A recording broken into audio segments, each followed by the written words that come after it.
Aisha. Today I learned add method, clear method and Issubset method in set. So let's start.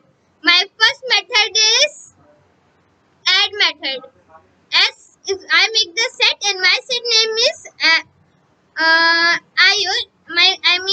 S and my characters is Ayush.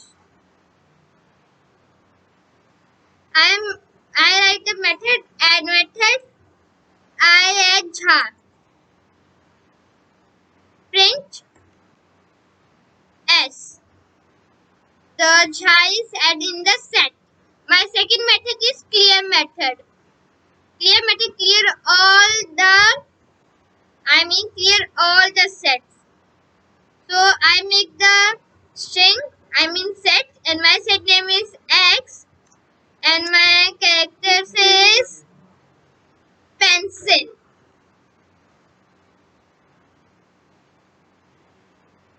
X dot tab clear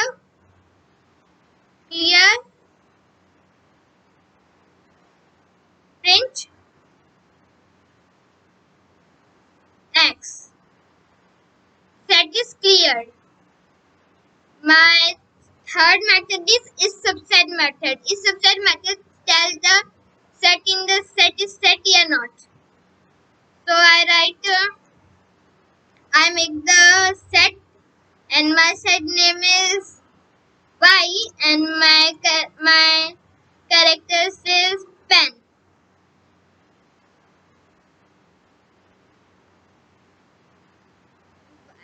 Y dot is subset method.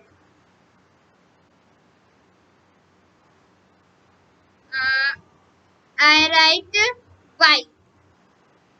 True. The Y is subset